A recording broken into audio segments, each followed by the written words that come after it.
Hello दोस्तों, कहानियों की दुनिया में आप सभी का स्वागत है। आज हम सुनेंगे हिंदी की महान लेखिका मालती जोशी जी द्वारा लिखित एक लघु उपन्यास पुनरागमनाय च। तो आइए सुनते हैं। उन लोगों ने फोन पर पहले से ही पता कर लिया होगा। सभी अपने जैसे बेवकूफ थोड़े ही होते हैं। पिछले आधा घंटा में अजय ने यह बात कोई 5वीं बार कही होगी और हर बार उसके स्वर की खींच और करवाहट बढ़ती जा रही थी। ताव तो मुझे भी बहुत आ रहा था। क्या इससे पहले ट्रेनें कभी लेट नहीं हुई? प्लेटफॉर्म पर तपस्या करने का यह पहला अवसर है। फिर बार बार मुझे यह सब क्यों सुनाया जा रहा है? पर इस समय तो चुप रहने में ही खैर थी। इन महाशय का कोई भरोसा थोड़े ही था। जरा सा घुरका नहीं कि छोड़कर चले जाएंगे। फिर प्लेटफॉर्म पर तपस्या करती मैं कितनी हास्यास्पद लगूंगी। पापा को आज ही टूर पे जाना था। वह होते तो इस झक्की को घास भी नहीं डालती मैं, पर मजबूरी थी, इसलिए चिरौरी करके साथ लाई हूं। माँ तो मना ही कर रही थी। बोली, अगर उनकी इच्छा हुई तो वे लोग तुम्हें यहीं से लेते जाएंगे। ऐसे जाना अच्छा नहीं लगता। तैयार होकर बैठी रही, लेकिन फिर मुझसे ही सब्र नहीं हुआ। अजय को, माँ को किसी तरह पटा कर आ गई हूं और अब वह मुझ पर कुड़बुड़ा रहा है। अजय को क्या पता कि मन में कैसी उथल पुथल हो रही है। कल का दिन कितनी बेचैनी से कटा है। पिछले 6 दिनों तक सपनों के इंद्रधनुषी हिंडोलों पर झूलती रही थी। कल तो उस स्वप्निल अनुष्ठान का अंतिम दिन था। इसके बाद तो एकदम जयमाला के समय ही भेंट होने को थी। प्रतीक्षा करते करते पूरा दिन बीत गया। सज संवर कर बैठी मैं भाई बहनों की चुहलबाजी का आनंद लेती रही, पर धीरे धीरे उसमें भी उपहास की गंध आने लगी। शाम को दोबारा साड़ी बदलने लगी तो सुधी ने टोक दिया, ओफो दीदी, जरा तो उन्हें अपने किए की सजा दो। उन्हें पता तो चले कि दिन भर से तुम कितनी बोर होती रही हो। अभी उनकी आदतें मत बिगाड़ो, otherwise he will take you for granted. सुधी की बात रख ली थी मैंने। कपड़े नहीं बदले थे, पर चेहरा फिर से संवार लिया। बालों में नए सिरे से फूल टाक लिए थे। सुधी तो पागल है। भला रूठने मनाने के लिए अब समय ही कहाँ है। आज की शाम भर तो है। मान मनोवल के लिए तो जिंदगी पड़ी है। और जैसा कि सुधी कहती है, घर में एक परमानेंट को भवन बनवा लूंगी, पर आज नहीं। आज तो उनका स्वागत मुस्कुरा कर ही करना है, क्योंकि यही तो विदा की शाम भी है। पर कहाँ, मुस्कानों के वे दीप जलकर चुक भी गए। पर उन्हें नहीं आना था सो नहीं ही आए। तभी तो बेशर्म बनकर स्टेशन पर आना पड़ा। उन्हें एक झलक देखना था। अपने सारे उलाहने, अपना सारा प्यार आंखों ही आंखों में उन पर उड़ेलना था। उस एक क्षण के लिए मैं राधा भी थी और मीरा भी। ट्रेन आने में बस 5 मिनट रह गए होंगे जब उन लोगों की कार आती दिखाई दी। हम लोग गेट के पास ही खड़े थे। उन लोगों के आते ही अपने प्लेटफॉर्म टिकट मुट्ठी में दबाए हम लोग उनके पीछे पीछे चल पड़े। प्लेटफॉर्म पर भीड़ का एक सैलाब सा एकदम उमड़ पड़ा था। सभी बदहवास से दौड़ पड़े। शायद ट्रेन के आने का संकेत हो गया था। अपनी बाहों का घेरा बनाकर मम्मी जी मुझे उस धक्कापेल से बचाए हुए थी। मुझे मालूम था घर जाकर अजय उनकी इस अदा का खूब मजाक उड़ाने वाला है, पर मेरा ध्यान अजय की ओर नहीं था। मेरी आंखें जिन्हें खोज रही थी, वह अपनी एक झलक दिखाकर भीड़ में खो गए। मेरा मन उनके पीछे दौड़ गया था, पर तन मम्मी जी की स्नेहिल बाहों में कैद था। वह मुझे लेकर एक ओर खड़ी हो गई। ट्रेन आने पर जब सब लोग कंपार्टमेंट तक पहुंच गए थे, तभी वह वहां से हिली, पर श्रीमान जी का वहां भी पता नहीं था। भैया कहाँ गया रे दिलीप? मम्मी जी ने पूछा। शायद बुक स्टॉल पर गए हैं। क्या तुम लोग उसके लिए किताब नहीं ला सकते थे? एक तो घर से जल्दी निकलते नहीं, अब किताब ढूंढने चले हैं। अजय, जाओ तो अपनी दीदी को बुक स्टॉल दिखाओ। अजय शायद उनकी बात नहीं टालता, पर मेरा ही मन नहीं हुआ।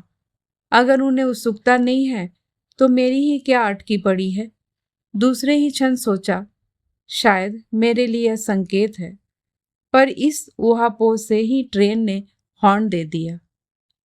उस भयानक आवाज को सीटी कैसे कहूं।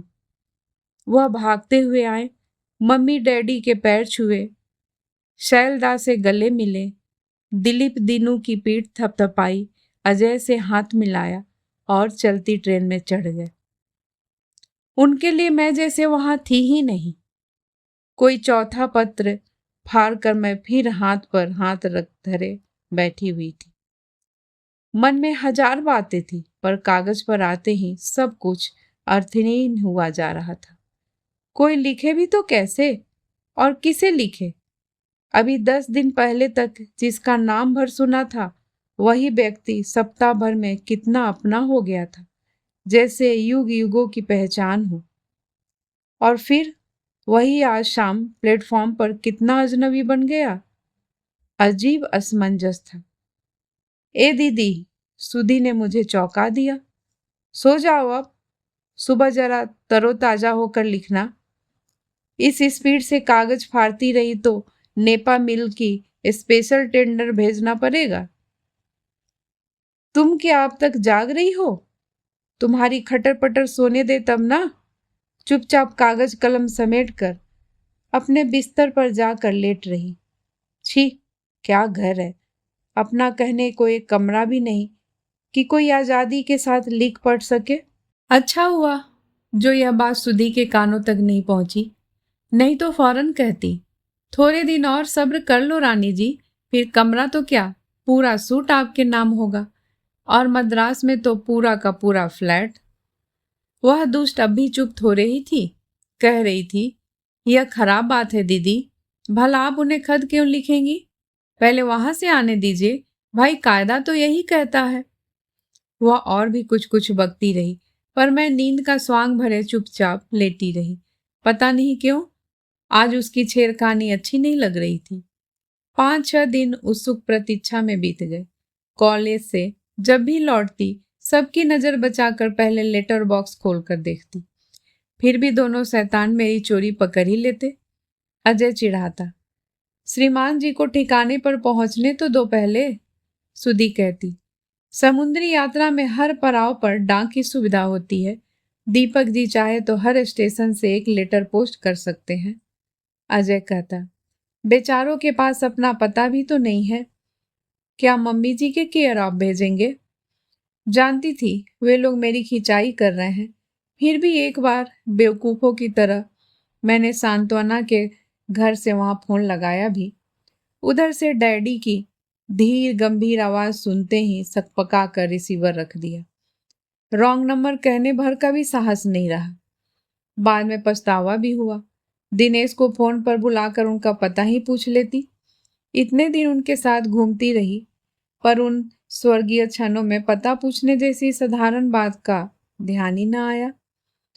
उन्हीं दिनों कॉलेज ने राजस्थान का 8 दिन का एक टूर आयोजित किया। कॉलेज का टूर तो हर साल जाता था, पर माँ कभी अनुमति ही नहीं देती थी। केरवा डैम भी जाना होता था तो उन्हें 10 बार मनाना पड़ता था। इस बार मुझे कोई उत्सुकता भी नहीं थी, पर इस बार माँ अचानक उदार हो उठी। बड़े ही तरल स्वर से बोली, हो आना, घूमने फिरने के यही तो दिन होते हैं। एक बार गृहस्थी में घिर जाएगी तो यह सुख पराया हो जाएगा। एक तरह से ठेल ठाल कर ही उन्होंने मुझे टूर पर भेजा। माँ की यह स्वीकृति का ठोस बहाना निरस्त हो जाने के बाद फिर तो सहेलियों ने भी पीछा नहीं छोड़ा। सुधी ने बार बार आश्वस्त किया कि पत्र आएगा तो वह संभाल कर रखेगी और ईमानदारी से मुझे सौंप देगी। सारे आश्वासनों के बावजूद मन पूरे वक्त उधर ही लगा रहा। सबका मजा किरकिरा करने के लिए सखियों ने जब कोसना शुरू किया, तब किसी तरह मैं अपने को समझा बुझा कर उनमें लौट सकी। फिर दर्शनीय स्थलों को देखते हुए मेरा मन चोरी चोरी हनीमून का कार्यक्रम बनाता रहा। खासकर मुझे उदयपुर बहुत ही भाया, जयपुर से भी ज्यादा। पैलेस होटल का एक कमरा मैंने मन ही मन बुक भी कर लिया। सफर का गर्द गुबार और थकान ओढ़े जब मैं बस से उतरी तब मन दौड़ कर आगे पहुंच गया था और सुधी से चिरौरी कर रहा था। पर घर में पांव देते ही लगा जैसे भीतर का सन्नाटा मुझे लील लेगा। अजय शरीफ लड़कों की तरह बाहर आया और मेरा सामान उठाकर अंदर ले गया। सुधी किसी आज्ञाकारिणी बहन की तरह उठी और मेरे लिए चाय बना आई। माँ ने पलंग पर लेटे लेटे ही पूछा, खाना खाएगी? सबका ऐसा निरानंद भाव देखकर घर लौटने का उत्साह ही जैसे निचुड़ गया। रोज कॉलेज से भी लौटती तो ढेर सारी बातें मेरे पास कहने को होती। इस बार तो पूरा खजाना था, पर वह जैसे पल भर में रीत गया। कपड़े लेकर मैं बाथरूम में घुस गई और देर तक सफर की थकान और गर्द गुबार धोती रही। बाहर जब निकली तब तन और मन दोनों फूल से हल्के हो गए थे। गीले बालों को तौलियों में लपेटते हुए मैंने पूछा, कुछ खाने वाने को है? पेट में चूहे कबड्डी खेल रहे हैं। बना देती हूँ, सुधी ने दबी आवाज में कहा और किचन में जाकर आलू छीलने लगी। बात क्या है? कुछ भी तो नहीं। फिर भी? उत्तर में सुधी मेरे कंधे पर सिर रखकर फपक पड़ी। दीदी, माँ ने बताने के लिए मना किया था, but I can't keep it any more. पर हुआ क्या है? मैंने कांपती आवाज में पूछा। दीदी, दीदी, दीपक जी नहीं रहे। 3 शब्द, केवल 3 शब्द, लेकिन वे जैसे मेरे संपूर्ण अस्तित्व को रौंदते हुए चले गए।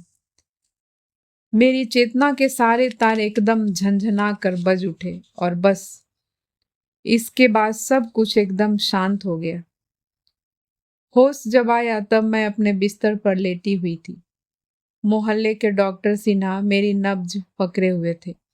माँ, अजय और पापा, जो शायद दफ्तर से जल्दी लौट आए थे, पलंग को घेर कर खड़े थे।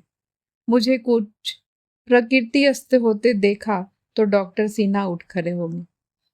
Now it is all right baby, have a cup of milk and try to sleep. मेरे सिर को प्यार से थपथपाते हुए उन्होंने कहा और बाहर चले गए। उनके पीछे पीछे पापा भी। माँ मेरे सिराने आकर बैठ गई और उन्होंने मेरा सिर गोद में ले लिया। अजय मेरे लिए बॉर्नविटा जाकर ले आया और माँ चम्मच से मुझे पिलाने लगी। सुधी कहाँ है? कुछ देर बाद मैंने क्षीण स्वर में पूछा। फिर माँ की दृष्टि का अनुसरण किया तो देखा हुआ अपराधी भाव से दूर खड़ी कातर दृष्टि से मुझे ही निहार रही है। मैंने इशारे से उसे पास बुलाया। वह दौड़कर मुझसे लिपट गई और आंसुओं का एक सैलाब सा उमड़ पड़ा। बाद में उसी ने मुझे विस्तार से सब कुछ बताया था। शैलदा किसी इंटरव्यू के लिए मद्रास गए हुए थे। दीपक उन्हें लिवाने स्टेशन पहुंचे थे। स्टेशन से घर को आते ही हुए ही उनकी मोटरसाइकिल एक सिटी बस से टकरा गई। शैलदा तो उछलकर दूर जा गिरे, पर दीपक जी तो एकदम पहियों में आ गए। उनकी छिन बिछिंद देह और घायल शैलदा दूसरे दिन विमान से यहाँ पहुंचे थे। डैडी को तो खबर सुनते ही अटैक हो आया था। अकेले दिलीप ने सारा काम संभाला था। यहाँ इतना सब हो गया और तुमने मुझे खबर तक न की? कहाँ करती? क्यों? कॉलेज के पास हमारा पूरा प्रोग्राम था। तुमने फोन तो किया होता, मैं उड़ कर चली आती। और आकर क्या कर लेती?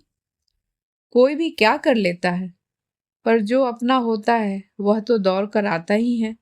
हाँ, जो अपने होते हैं वे तो आते ही हैं, लेकिन चुप क्यों हो गई? दीदी, तुम अपनों में नहीं थी, बल्कि उस समय तो सबके लिए तुम, बल्कि माँ कह रही थी तुम्हारा यहाँ न होना ही ठीक रहा। क्यों?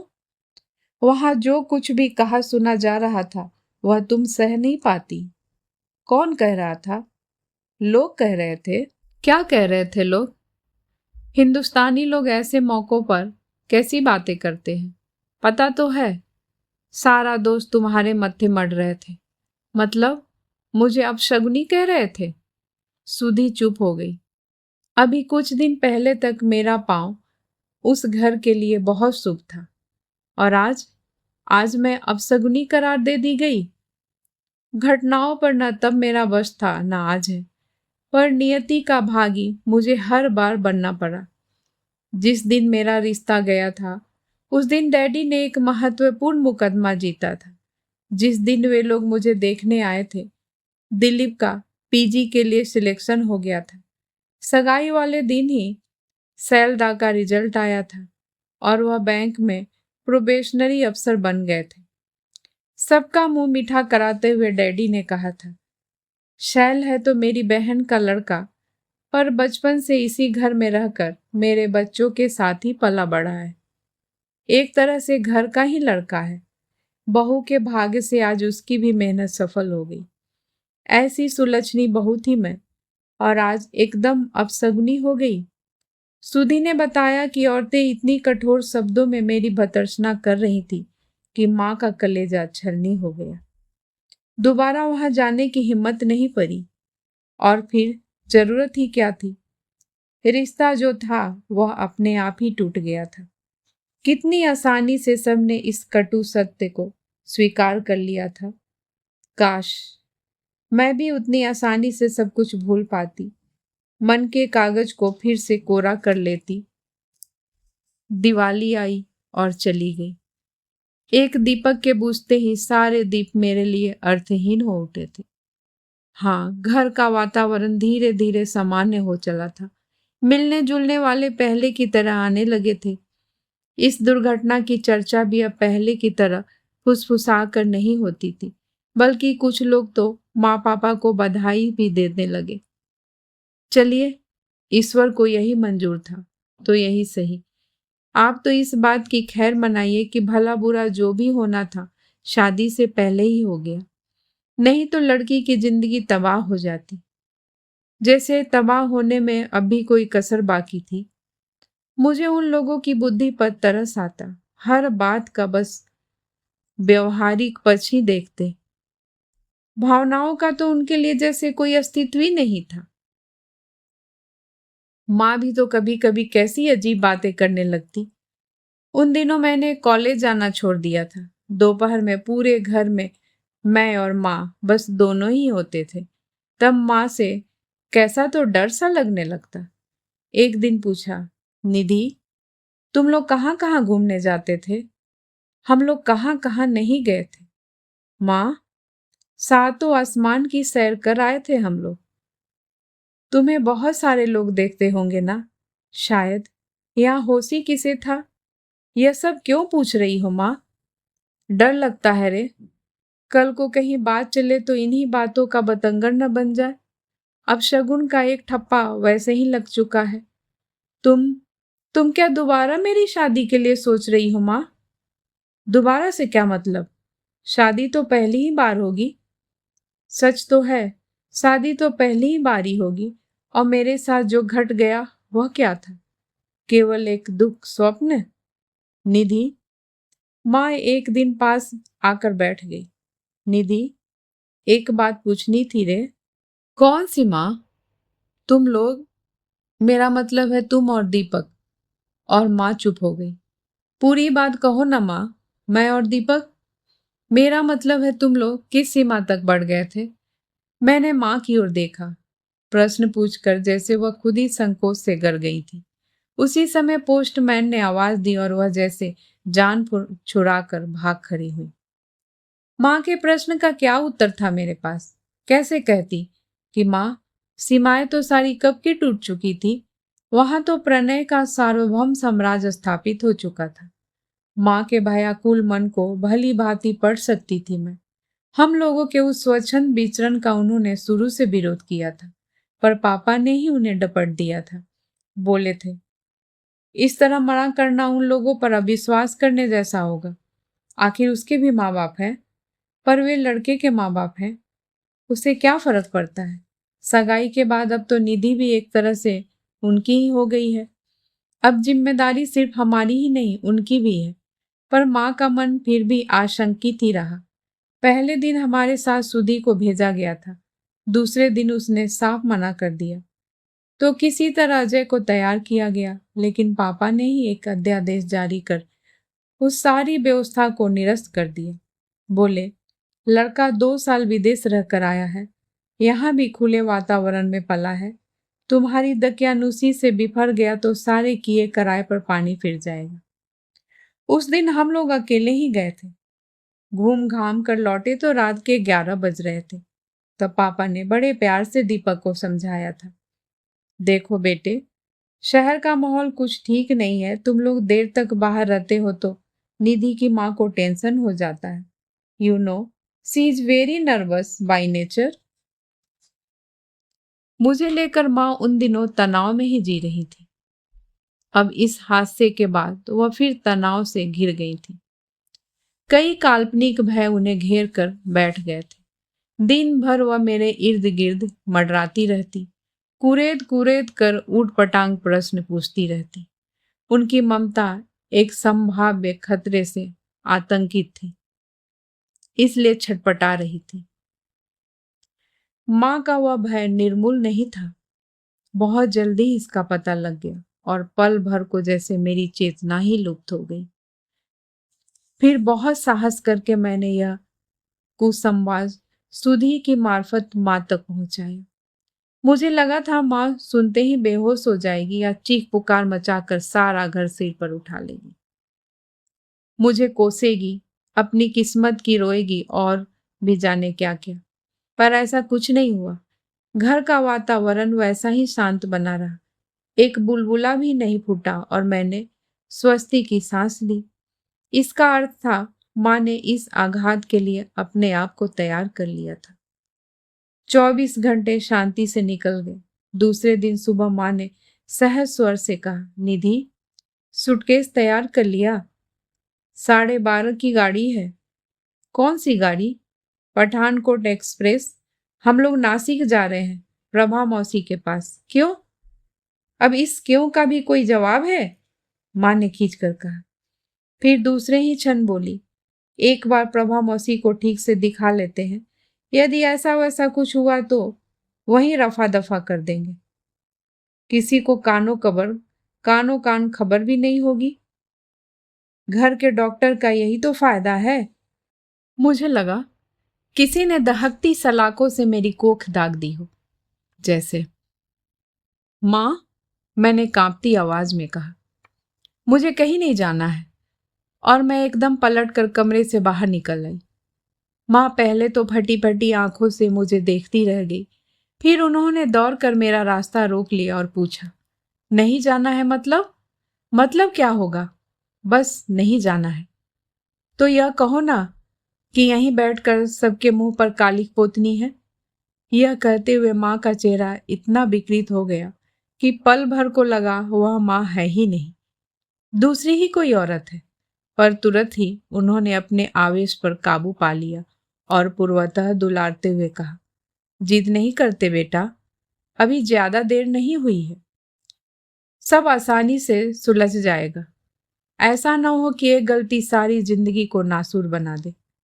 मैंने कोई गलती नहीं की है माँ, मैंने तैश में आकर कहा। जो कुछ हुआ उसमें मेरा दोष कितना था? फिर यह किस अपराध की सजा मुझे दी जा रही है?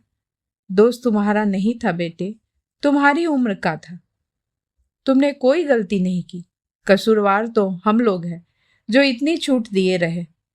ऋषि मुनियों के मन भी ऐसे में बस में नहीं रहते। फिर तुम लोग तो नीरे बच्चे थे। नहीं माँ, दोष उम्र का नहीं है, एकांत का भी नहीं है। मेरे संस्कार इतने खोखले नहीं हैं। पर सामने वाला व्यक्ति मेरा बागदत्त पति था और उसने माँ ने अधीर होकर पूछा। उसने अपने प्रेम का प्रमाण मांगा था। माँ हत बुद्धि होकर देखती रह गई। मैंने कोई व्यभिचार नहीं किया है माँ, संपूर्ण मन से अपने देवता के आगे समर्पण किया था। और अब अगर उस प्रणय निवेदन का उत्तर साकार होकर मेरे भीतर उपजा है तो वह भी मुझे स्वीकार है।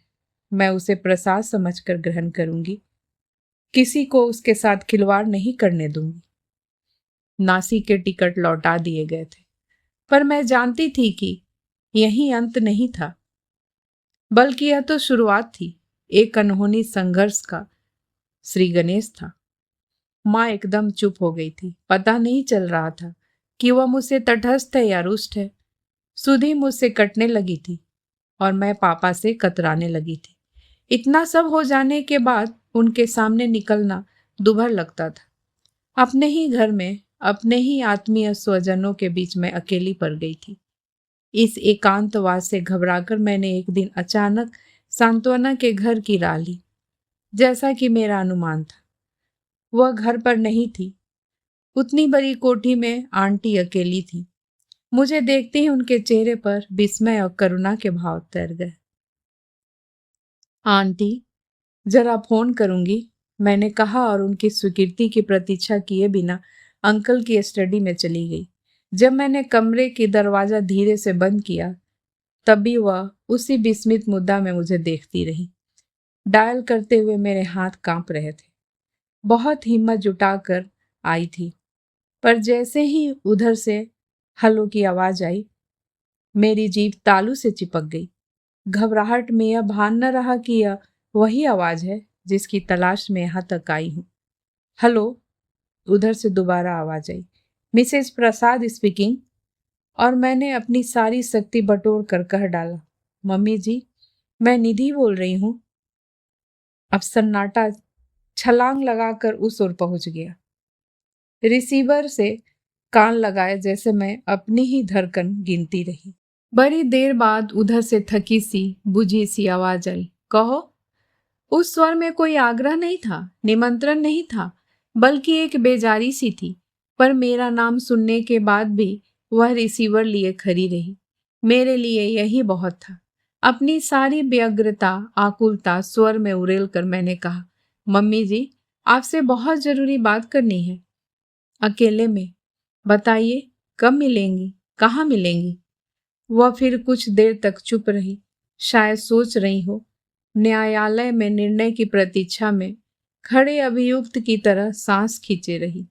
अंतहीन प्रतीक्षा के बाद वह बोली, उन्होंने एक पता दिया। दिन और समय निश्चित करके जब मैंने फोन नीचे रखा, तब मेरी समूची देह उत्तेजना से कांप रही थी। वे मेरी विजय के क्षण थे। हवा में तैरते हुए ही मैं घर लौटी।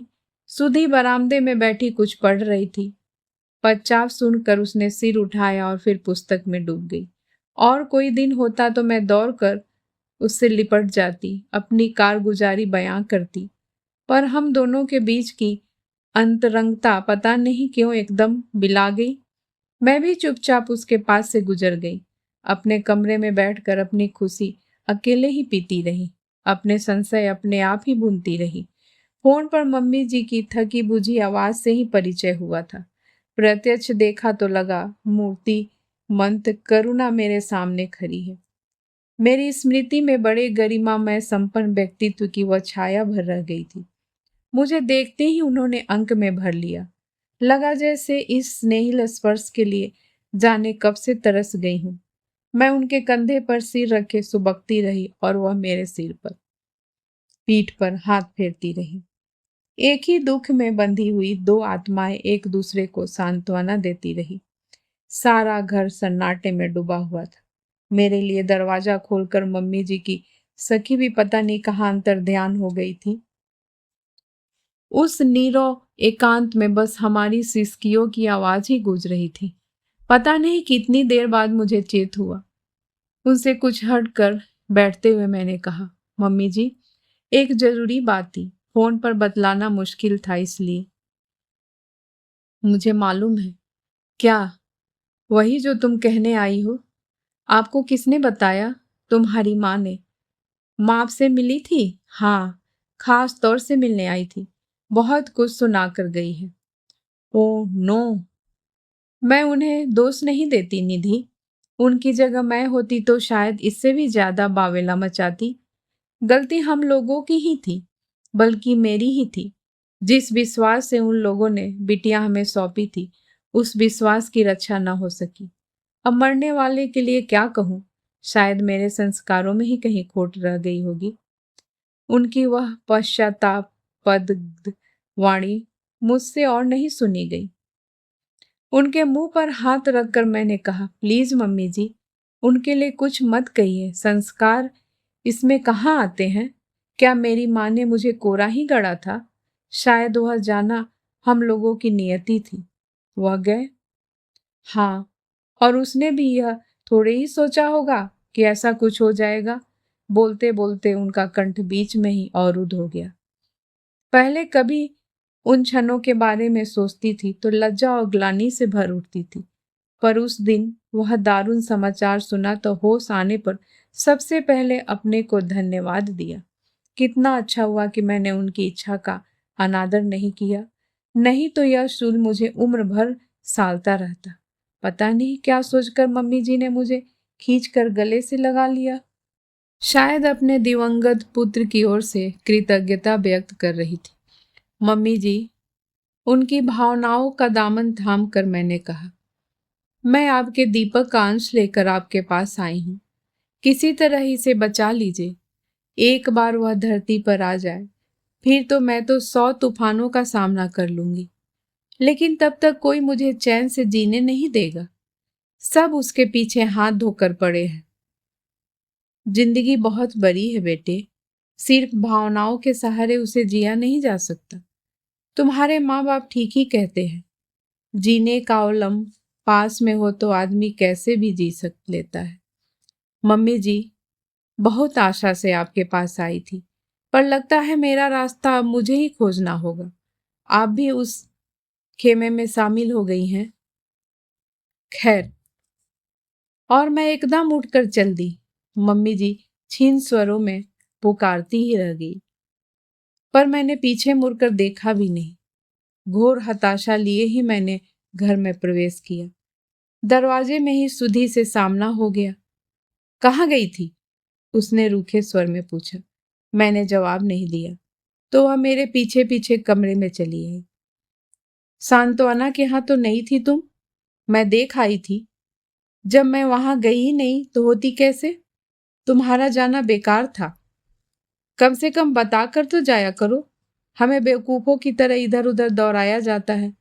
मोहल्ले में एक तमाशा सा हो जाता है, उसने कसैले स्वर में कहा। लेकिन जरा सी देर में इतनी भाग दौड़ करने की जरूरत ही क्या थी? माँ से पूछो। उन्हें तो जरा सी देर में कुएं बाबरी का शक होने लगता है। मैं एकदम माँ के सामने जाकर खड़ी हो गई। इच्छा हुई पूछूं, माँ, तुम सचमुच घबरा गई थी क्या? क्या तुम सचमुच मेरे लिए मम्मी जी से लड़ाई थी? माँ ने एक बार नजर भर कर मुझे देख लिया और फिर अपने काम में जुट गई। उनका चेहरा वैसा ही कठोर सपाट बना रहा। मैं नितांत असहाय अकेली बनी उन्हें देखती रही। दीदी, कोई आया है, सुधी ने आकर बताया। कौन है? अब आप ही जाकर देख लीजिए ना, उसने बेजारी से कहा तो उठना ही पड़ा। पर्दे की आड़ से झांक कर देखा तो दिलीप थे। कभी दिलीप का नाम लेते ही सुधी के गाल सुर्ख गुलाब से हो उठते थे। सगाई के दिन अपने पर आए सभी ने पापा से कहा, अब सुधी के लिए और कहाँ भटकेंगे आप? एक ही मंडप में एक ही घर में दोनों को ब्याह दीजिए। योजना बुरी नहीं थी, पर बाद में दीपक ने ही एक दिन बताया था कि दिलीप अपनी एक सहपाठिनी से वचनबद्ध है। अभी घर पर बताया नहीं है, ठीक समय की प्रतीक्षा कर रहा है। तब से बात आई गई हो गई थी। उसके बाद तो खैर। दिलीप मेज पर रखी पत्रिकाएं उलट पुलट कर रहे थे।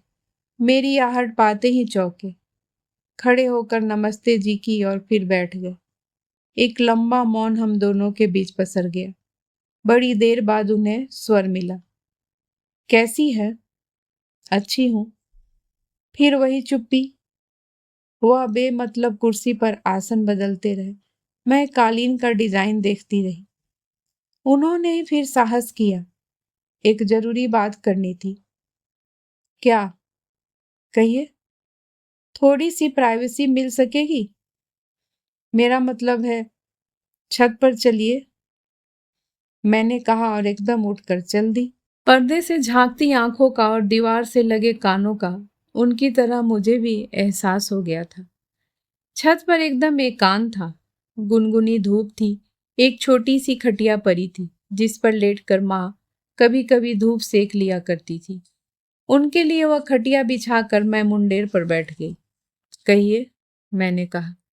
पता नहीं क्यों छत पर आते ही मेरा सारा संकोच तिरोहित हो गया था। अब तो बल्कि दिलीप जी अपने असमंजस से उबरने का प्रयास कर रहे थे। मेरी प्रश्नार्थ दृष्टि की चुभन को वह अधिक देर तक सहन नहीं कर पाए। वे वजह गला साफ करते हुए बोले, समझ में नहीं आ रहा है, बात कहाँ से शुरू करूं? आप तो निसंकोच कह डालिए, मैंने आश्वस्त करते हुए कहा। आप तो जानती हैं मैं डॉक्टर हूं, उन्होंने कहना प्रारंभ किया।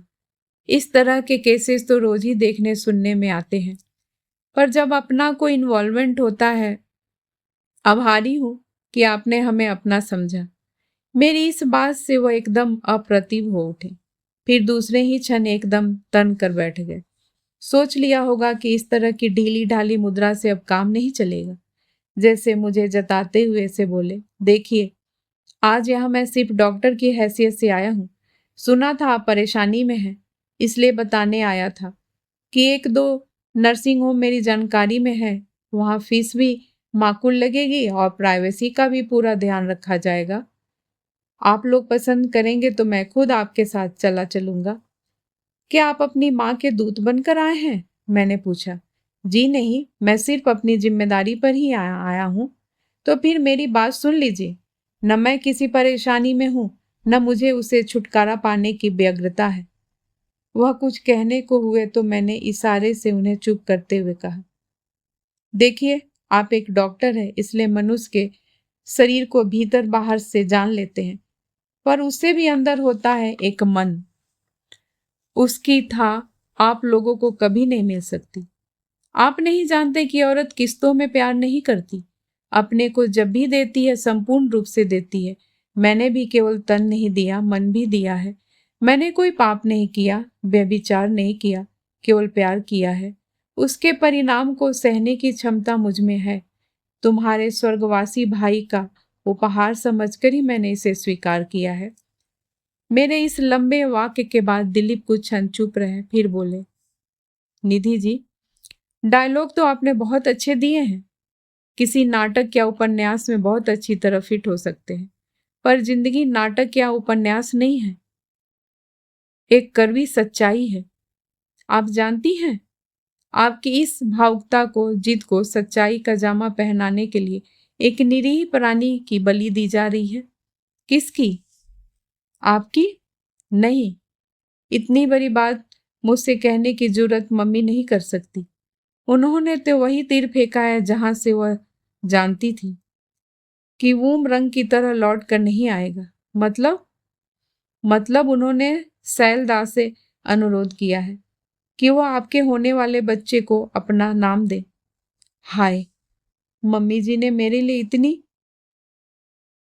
आप तो जानती हैं, इस हादसे से मम्मी थोड़ा संतुलन खो बैठी हैं। आपकी इस खबर से उनका रहा सहा विवेक भी जाता रहा है। अब तो उन्हें दीपक के बच्चे का मुंह देखने की धुन सवार हो गई है। आप दोनों मिलकर एक गरीब आदमी की जिंदगी तबाह करने पर तुली हुई हैं। तो आप इतना परेशान क्यों हो रहे हैं? सैलदा मना भी तो कर सकते हैं। यही तो मुसीबत है, वह मना नहीं कर सकते। मम्मी के एहसानों से इतना दबे हुए हैं कि कभी उनके सामने सिर उठाकर कुछ कहने का साहस उनमें नहीं है। मम्मी यह बात अच्छी तरह जानती है कि एक बार मैं या दिनेश उनकी बात टाल सकते हैं, पर शैलदा यह हिमाकत कभी नहीं करेंगे। फिर उनके मन में यह अपराध बोध भी है कि उस दिन उनकी आंखों के सामने ही मौत झपट्टा मारकर भैया को ले गई और वह कुछ नहीं कर सके। क्या कोई कुछ कर सकता है?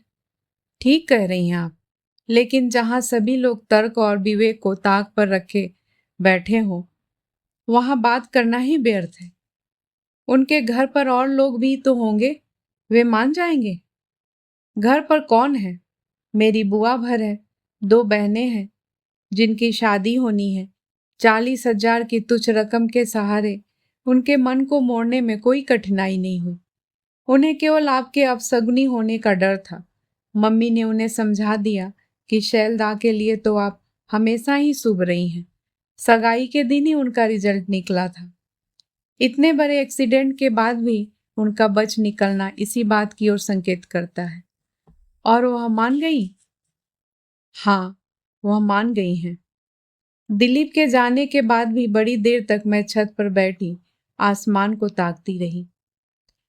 मन में इतना कुछ उथल पुथल हो रहा था। शैलदा के साथ विवाह की बात सुनकर एक बारगी मैं पत्थर हो गई थी, पर उस प्रस्ताव के पीछे झांकती मम्मी जी की व्यग्रता के विषय में सोच सोच कर मन बेहल होकर उनके चरणों में झुका जा रहा था। और फिर ये 40,000 कहाँ से लाएंगे पापा इतने सारे रुपए? जब दीपक का रिश्ता किसी ने सुझाया था तभी पापा ने कानों पर हाथ रख लिया था। ना बाबा, उतने बड़े घर की सीढ़ी चढ़ने की सामर्थ्य मुझ में नहीं है। तब उन्हीं परिचित ने आश्वस्त किया था कि पैसों का लालच उन लोगों को नहीं है। वे तो केवल अच्छे परिवार की सुंदर और सुशील कन्या भर चाहते हैं। उन्होंने गलत नहीं कहा था, पर विधाता को तो ही शायद यह मंजूर नहीं था कि सब कुछ इतनी आसानी से निपट जाए। तभी तो नीचे से माँ ने खाने के लिए आवाज दी, तब जाकर मेरी तंद्रा टूटी। नीचे आकर देखा सब लोग अपने अपने ठिकानों पर जा चुके हैं। मेज पर केवल 2 ही थालियां लगी हुई थी। हम दोनों के बीच इन दिनों संवादहीनता की सी स्थिति बन गई थी, इसलिए माँ के साथ अकेले खाते हुए बड़ा संकोच हो रहा था। माँ, 2-4 कौर किसी तरह पानी की घूंट के साथ नीचे उतारने के बाद मैंने बात शुरू की। माँ, 40,000 रुपये में मेरी आत्मा का सौदा तय करने से पहले कम से कम मुझे पूछ तो लेती। माँ ने एक बार आंख उठाकर मुझे देखा और फिर उसी निर्लिप्त भाव से दाल चावल मिलाने लगी। माँ, मैं इस तरह अपनी अस्मिता का गला नहीं घोट सकती। आत्मघात के इससे कई अच्छे तरीके मेरे सामने थे। है तो मर जाओ ना, जीते जी हमें मारने पर क्यों तुली हो? माँ एकदम गरजी।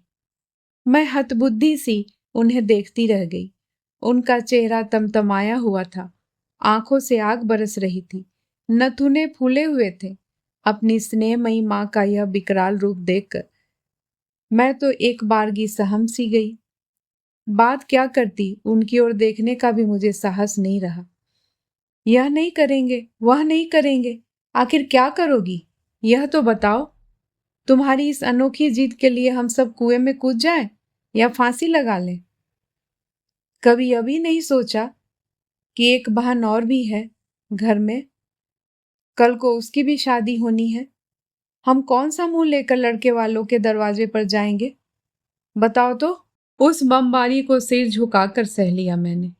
ठीक तो था, अपनी खुशी के लिए मैं सुधी के जीवन के साथ खिलवाड़ नहीं कर सकती थी। क्या इसी कारण सुधी मुझसे इन दिनों इतनी कट गई है? उसका ही तो मैं कभी सोच ही नहीं सकती। उदर में 2.5 मास का गर्भ और मन में परिजनों के प्रति अपार वितृष्णा लेकर मैंने एक शुभ मुहूर्त में शैल जी, अब शैलदा कैसे कहूं, का वरण कर लिया। नव परिणीत पति की सन्निकट उपस्थिति से उदासीन मैं निर्लिप्त भाव से बाद के विधि विधान करती गई। सपाट स्वर में विवाह मंत्रों का अनुचारण करती रही, पर उन मंत्रों ने मुझे कहीं से भी नहीं छुआ। मन जैसे पथरा गया था। लोगों से सुना कि समारोह बड़ा शानदार रहा। उस विवाह में दोनों पक्षों ने जिस सूझबूझ और समझदारी का परिचय दिया, उसकी भी बहुत प्रशंसा हुई। मैंने सारी चर्चा को इतने तटस्थ भाव से सुना जैसे कि वह किसी और के विवाह का प्रसंग हो। विदा के बाद मुझे सीधे शैल जी के गांव ही ले जाया गया। वहां मामी जी, अब मम्मी जी नहीं कह सकती ना, ने ही मेरा परीक्षण किया। वह भी मुझे अंक से भरकर भीतर लिवा ले गई। औरतों के उस हुजूम में केवल 2 चेहरे ही पहचाने से लग रहे थे। रमा और उमा के उस बार सगाई के समय ये दोनों मेरे पास ही मंडराती रही। पर इस बार दूर से ही टुकुर टुकुर ताकती रह गई। द्वार छिकाई भी बस एक रस में भर हुई, न हंसी, न ठट्ठा, न मान, न मनुहार। उमंग तो मेरे मन में भी नहीं थी, पर इतने ठंडे स्वागत की अपेक्षा भी नहीं थी। मामा के द्वार मंडप नहीं डलता, इसी से शायद शादी गांव से की गई थी। सारे कुलाचार संपन्न होते ही हम लोग दूसरे दिन मामा जी लोगों के साथ शहर आ गए। मुझे अपने कमरे में पहुंचाते हुए मामी जी ने कहा, निधि, इब्राहिम से कह देती हूँ गाड़ी अभी गैरेज में न रखे। तुम्हें अपने घर से कुछ सामान लाना हो तो ले आओ। माँ से भी मिल लेना। फिर तुम लोगों को कल जाना भी है। कहाँ जाना है? गोवा, हनीमून पर, उन्होंने कहा और एकदम मुंह फेंक कर चली गई। समझ गई कि हनीमून की कल्पना से वह ज्यादा खुश नहीं है। खुश तो खैर माँ भी नहीं हुई। बोली, इतनी दूर जाने की जरूरत क्या है रे? मुझे तो बड़ा डर लग रहा है। मैं हंस पड़ी। कहा, तुम लोग भी अजीब हो माँ। जब सचमुच डरना चाहिए था तब तो निश्चिंत बने बैठे थे, और जब मैं अपने ब्याहता पति के साथ जा रही हूँ तब तुम्हें चिंता हो रही है। वो बात नहीं है रे, लेकिन कैसे कैसे किस्से सुन रही हूं ना आजकल, सोचकर ही दिल कांप उठता है। माँ, तुम लोगों ने बड़ी गलती की। कैसी? पूरे 40 के 40,000 एक मुश्त थमा दिया। यह ठीक नहीं रहा। आधी रकम रोक लेनी थी। उससे क्या होता? उससे मेरी सुरक्षा की गारंटी तो हो जाती। अपन बर पक्ष को जता देते कि बाकी रकम दुल्हन की हनीमून से सकुशल वापसी के बाद मिलेगी। बस, फिर तुम्हारी चिंता अपने आप दूर हो जाती, वह किसी और के सिर पर सवार हो जाती। माँ फिर कुछ नहीं बोली। समझ गई कि मैं हर बात का मखौल उड़ाने पर तुली हुई हूँ। माँ का इस तरह भयाकुल होना उनके असीम वात्सल्य का द्योतक था। कभी यह मुझे गदगद कर देता था, पर आज तो मैं एकदम स्थित प्रज्ञ हो गई थी। सुनिए, आधी रात को मैंने ही मौन के उस घनीभूत कोहरे को भेदने का प्रयास किया। वह एक लंबी सी आराम कुर्सी पर अधलेटे से कुछ पढ़ रहे थे। मेरी पहली आवाज तो उनके कानों तक पहुंची ही नहीं। दूसरी बार उन्होंने आंख उठाकर मेरी ओर देखा। मुझे आपसे माफी मांगनी है। किस बात की? मेरी वजह से आपको यह अनचाहा संबंध स्वीकार करना पड़ा। वह अपनी जगह से उठे, पुस्तक तिपाई पर रखकर वह उस सजे सवरे पलंग के एक किनारे जाकर बैठ गए। निधि, उन्होंने गंभीर स्वर में कहा, बोझ अनचाहा हो सकता है, पर इसे मैंने जिसकी वजह से स्वीकार किया वह तुम नहीं हो, इसलिए तुम्हें परेशान होने की जरूरत नहीं है। किसी का कर्ज था मुझ पर, और उसे उबरने के लिए यह संबंध जरूरी हो गया। तुम होती या कोई और, कोई फर्क नहीं पड़ना था। धक से रह गई मैं। पति के रूप में वह मेरे लिए अर्थहीन थे, पर मैं उनके लिए शर्त की एक धारा मात्र हूं, यह मेरी कल्पना से परे था। अपमान से कानों तक लाल हो आई मैं। लगा कि वे सारे फूल, सारी दीपमालाएं मेरा उपहास कर रही है। निधि, वह उसी गूढ़ गंभीर स्वर में कहे जा रहे थे, बहुत सी बातें कहनी है तुमसे। वहां तुमने उतने लोगों के बीच शायद संभव नहीं था, इसलिए तुम्हें यहाँ इतनी दूर ले आया हूं। नहीं तो तुम जानती हो हनीमून का कोई मतलब नहीं है अब। एक और चोट। हे भगवान, क्या मुझे अब इसी तरह किस्तों में मरना होगा? एक बारगी यह सब कुछ समाप्त क्यों नहीं हो जाता? तुम तो जानती हो मेरे पिता नहीं हैं, उन्हें गुजरे एक अरसा हो गया। वह जब जीवित थे तभी भी उन्होंने हम लोगों को कोई सुख नहीं दिया, बल्कि दुख ही दुख दिया। इतनी बड़ी जमीन जायदाद के अकेले मालिक थे। लक्ष्मी के साथ आने वाली हर अच्छी बुरी आदत के वह शिकार थे। उन्हीं के कारण धीरे धीरे सारी संपत्ति यहाँ तक कि माँ के जेवर भी महाजन के यहाँ पहुँचते रहे। उनकी इन्हीं आदतों के कारण घर में रात दिन कलह मची रहती थी। जिस दिन मैंने 5वीं पास की थी, वह दिन आज भी मुझे अच्छी तरह याद है। मैं कक्षा में प्रथम आया था। अपना प्रोग्रेस बुक लेकर खुशी खुशी घर पहुंचा था, पर दरवाजे में पांव देते ही मेरी सारी खुशी हवा हो गई। डर के मारे खून तक जम गया। सारा घर ऐसा बिखरा पड़ा था जैसे भूचाल आ गया हो। पिता साक्षात काल बने कमरे के बीचों बीच खड़े वाही तवाही बक रहे थे। मुझे देखते ही उन्होंने मेरी प्रोग्रेस बुक झपट ली। पल भर में उसकी चिंदियां हवा में उड़ रही थी और मैं असहाय बना देख रहा था। दूसरे ही क्षण उन्होंने ऐलान किया, इसके बाद पढ़ाई खत्म, कोई काम धंधा ढूंढो और घर चलाओ। मैं 12 साल का नासमझ लड़का उनका यह आदेश सुनकर ही दहल गया। कौन देगा काम मुझे?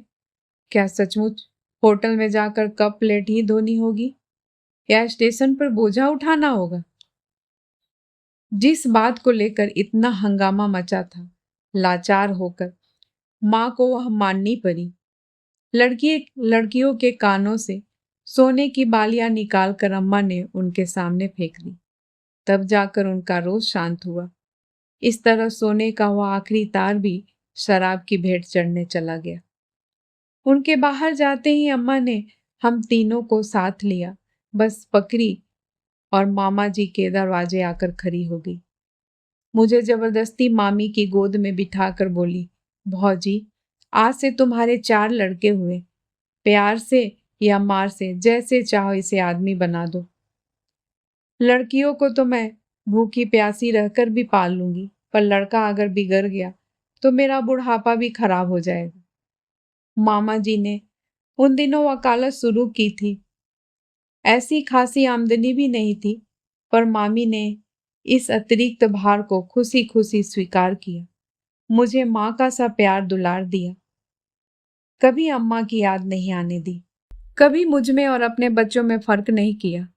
बाहर वाले तो जानते ही नहीं कि मैं उनका बेटा नहीं हूँ। एक बच्चे के लिए जो स्वस्थ वातावरण चाहिए वह मुझे मिला। इसी से आज जो कुछ हूँ बन सका हूँ। दीपा की मृत्यु के बाद पता नहीं क्यों मैं उनसे कतराने लगा था। लगता था मैंने उनका अपमान, उनकी ममता का अपमान किया है। उन्होंने मुझे बेटे की तरह प्यार किया और मैंने उन्हें बेटे की लाश दी। इसी शर्म के मारे मैं अस्पताल से सीधा गांव चला गया। वहीं वह एक दिन पहुंची, मुझे अंक में भर कर देर तक रोती रही। फिर अपनी ममता का वास्ता देकर बोली, शैल, बड़ी उलझन में फंस गई हूँ रे, क्या मेरी एक बात मानेगा? मैंने कहा, मामी, तुम्हारे मुझ पर इतने उपकार है कि प्राण भी मांग लो तो मैं मना नहीं करूंगा। वह बोली, शैल, मुझे प्राण नहीं, तुम्हारा नाम चाहिए। क्या दीपक के बच्चे को तुम अपना नाम दे सकते हो? पल भर को कमरे में सन्नाटा सा छा गया। मेरी सांस तक रुक गई थी। कुछ क्षण बाद मैंने आंख उठाकर देखा, वह एकटक मुझे ही देख रहे थे। तो यह मेरी कहानी है। उन्होंने जैसे उपसंहार किया। बहुत अच्छी तरह शायद मैं नहीं कह पाया हूं, फिर भी आशा है मेरे अनगढ़ वक्तव्य को तुमने समझ लिया होगा। शादी चाहे तुम पर लादी गई हो या मुझ पर, इससे कोई फर्क नहीं पड़ता। अब इस रिश्ते को निभाना ही है।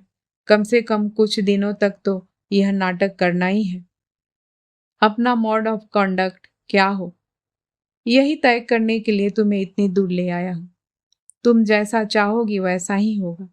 पर एक प्रार्थना है, मेरी दुखियारी माँ को यह कभी न पता चले कि मैं जानबूझकर ठगा गया हूं। बस इतना ही। 2 दिन बाद ही हम लोग वहां से लौट आए। मामा जी की विशाल कोठी में एक कमरे से हमने पति पत्नी के रूप में अपनी जीवन यात्रा प्रारंभ की। छत पर बना हुआ यह कमरा खास तौर से हमारे लिए सजाया गया था। यह उन 3 कमरों में से था जो मामा जी ने अपने बच्चों के लिए बनवाया था। हर कमरे के साथ छोटी सी बालकनी और टॉयलेट था। एक कमरा इस समय दिलीप के पास था और दूसरा मेहमानों के लिए था। मामा जी का स्वास्थ्य इन दिनों नाजुक चल रहा था। रात में मामा मामी को अकेला नहीं छोड़ा जा सकता था, इसलिए दीनू उस्ताद नीचे शिफ्ट हो गए थे। घर भर में इस समय सिर्फ दिनेश ही था जिसे मैं खुल सकी थी। बहुत ही प्यारा लड़का था। बहुत जल्दी उसने इस नए रिश्ते को स्वीकार कर लिया था। और लोगों से तो मुझे डर सा लगता था। पति देवता तो सौजन्य की प्रतिमूर्ति थे, पर उनकी यह अतिशय सदास्यता कभी करुणा तो कभी तिरस्कार उपजाती थी। इससे तो बल्कि लड़ाई झगड़ा होता रहता तो ठीक रहता। एक थे दिलीप जी, जो हरदम मुझे खूंखार आंखों से घूरते रहते। इस घर में जो मैंने अनाधिकृत प्रवेश पा लिया था, उसे वह माफ नहीं कर पाए थे। मामा जी ने तो मुझसे एक बार भी बात नहीं की। उनके लिए घर की निर्जीव वस्तुओं में जैसे एक और की वृद्धि हो गई थी। उनकी यह उपेक्षा बेहद अपमानजनक थी, पर इस करुए घूंट को पिए बिना चारा भी नहीं था। हाँ, मामी जी बहुत प्यार करती थी। लगता था जैसे सबके हिस्से का लाड़ दुलार दे रही हूँ। शुरू शुरू में तो अच्छा भी लगता था, पर बाद में लगने लगा कि प्यार का वह बोझ बहुत भारी है। वह मुझे पल भर भी आंखों से ओझल होने नहीं देती थी। एक बार भी उन्होंने मुझे गांव में अम्मा जी के पास जाने नहीं दिया। मुझे कोई खास उत्सुकता भी नहीं थी। दिनेश ने बताया कि वह तो हमारी व्यवस्था नीचे के कमरे में ही करना चाहती थी, पर दिलीप नहीं माने। बोले, यहाँ दिन भर आवक जावक बनी रहती है, पल भर भी उन लोगों को एकांत नसीब नहीं होगा। मुझे एकांत का इतना मोह भी नहीं था, पर कमरे में चुपचाप लेटकर छत की ओर ताकना अच्छा लगता था। माँ जी जब तब ऊपर पहुंच जाती और झिड़क देती, दिन भर इस तरह सोया नहीं करते, जरा चलती फिरती रहा करो। जब कभी उनका बीपी बढ़ा हुआ होता, तब नीचे से ही आवाज दे देती। उत्तर में जब मैं दंदना कर सीढ़ियां उतरने लगती, तब फिर डांट पड़ती। ओफो, जरा धीरे, कितनी बार कह चुकी हूं। ऐसे समय कोई, खासकर दिलीप सामने होते तो मैं शर्म से गर जाती। वह अजीब नजरों से मुझे घूरने लगते, जैसे मेरी फजीहत कर रहे हों। खाने के संबंध में भी उनकी 100 हिदायतें होती थी। रोज मेरे लिए फरमाइशी नाश्ता बनता। कई बार लगता महाराजनी पता नहीं क्या सोच रही होगी, पर मामी जी जैसे अपने आप में नहीं थी। नई नई शादी हुई थी, रोज ही कहीं न कहीं से निमंत्रण आता। इस गुमसुम से व्यक्ति के इतने सारे दोस्त होंगे, मैं सोच भी नहीं सकती थी। दोस्तों के बीच वह जिस तरह खुलते थे, वह तो सचमुच देखने की चीज थी। मुंह से चाहे जो कहते रहे, लाख मामा मामी के लार प्यार का बखान करे, पर उस घर में उनका व्यक्तित्व कुंठित हो गया था, यह बात तय थी। पर उन्हें इस तरह उन्मुक्त देखने के अवसर बहुत कम आते थे। आधे निमंत्रण तो मामी जी दूर का बहाना करके ही लौटा देती थी। जाना भी होता तो कार से जाने के लिए मजबूर करती। उनके फरमान के बाद अपील की भी कोई गुंजाइश नहीं थी। और अपील करता भी कौन? इब्राहिम की उपस्थिति में ये कार में बेहद बंधा बंधा महसूस करते। फिर अपने मध्यम वर्गीय दोस्तों पर कार का रौब डालना भी उन्हें अच्छा नहीं लगता था। इस दम घोटू माहौल में दिनेश ही मेरा संबल था, साथी था। जब भी समय मिलता हम लोग ताश या लूडो खेलते। वह मुझे पत्रिकाएं लाकर देता, कॉलेज की दोस्तों की गप्पे सुनाता। घर का उदास वातावरण उस पर भी भारी पड़ रहा था, इसलिए शायद उसकी मुझसे पटरी बैठ गई थी। वह घर पर नहीं होता तो लगता जैसे घर की रौनक ही चली गई है। मन तब बेहद उदास हो जाता। मामी जी की नजर बचाकर मैं कमरे में आ जाती और कुर्सी पर बैठकर छत का विस्तार देखती रहती। कई बार समय का पता ही नहीं चलता था। ऐसे में पता नहीं कहाँ से दिलीप जी प्रकट हो जाते और अपने मन की सारी करवाहट स्वर में घोल कर कहते, सूर्यास्त तो रोज होता है, कल देख लीजिएगा। इस समय जरा दादा के चाय नाश्ते का इंतजाम कीजिए। उनकी यह बात मन पर चाबुक की तरह पड़ती और मैं तिलमिला उठती। दिनेश दौड़ा दौड़ा कमरे में आया। भाभी जी, जल्दी से मिठाई खिलाइए। किस बात की? दादा की प्रिया आ गई है। वाह दीनू जी, तुम्हारे दादा की प्रिया आएगी तो मैं क्या मिठाई खिलाऊंगी? झोटा पकड़कर कहते कहते रुक गई मैं। ये पता नहीं कब दरवाजे में आकर खड़े हो गए थे। अपनी कही बात याद करके मैं शर्म से लाल हो उठी। मेरा असमंजस भांप कर इन्होंने सहज स्वर में कहा, बहुत पहले नंबर लगा दिया था, आज हाथ में आई है। कहाँ है? मैंने शिष्टाचार निभाया। नीचे खड़ी है। मैंने उत्सुकतावश गैलरी से झांक कर देखा। ग्रे रंग का नया चमचमाता स्कूटर खड़ा था। नजर हटाई तो देखा ये मुझे ही देख रहे थे। पसंद आई? बड़ा प्यारा कलर है। घूमने चलोगी? चलिए। दरबार में अर्जी देनी ही थी। फौरन जवाब तलब हुआ। कहाँ जाना है? सिनेमा। कौन सा? वही, वो जानी दुश्मन, पास की टॉकीज में ही लगी है। रोज आते जाते पोस्टर देखते होंगे, तभी तो यही नाम जवान पर आ गया। उसमें तो सुनते हैं भूत प्रेत है। पड़ोस की मनीषा बतला रही थी। तुम और दीनू देख आओ। वह फिल्म निधि के देखने की नहीं है तो दूसरी देख लेंगे, इन्होंने फुसफुसा कर कहा। या नहीं भी देखेंगे, दीनू ने बात आगे बढ़ाई। यूं ही घूम घाम कर लौट आएंगे। पर मम्मी, इन्हें जाने तो दो। स्कूटर के उद्घाटन का सवाल है। मेरी मिठाई मारी जाएगी। उद्घाटन तो हो गया, बैंक से उसी पर तो लौटा है। ओफो मम्मी, तुम कुछ समझती क्यों नहीं? मैं सब समझती हूँ बेटे, पर आज अमावस के दिन नई गाड़ी पर मैं नई नवेली बहू को नहीं जाने दूंगी, समझे? तुम इतने दकियानुसी कब से हो गई? होना पड़ता है कभी कभी। माँ बेटे में ठनती रही। ये कब चुपचाप बाहर चले गए पता ही नहीं चला। कहानी सुनने के लिए बहुत बहुत धन्यवाद। शेष कहानी अगले भाग में। तब तक के लिए नमस्कार।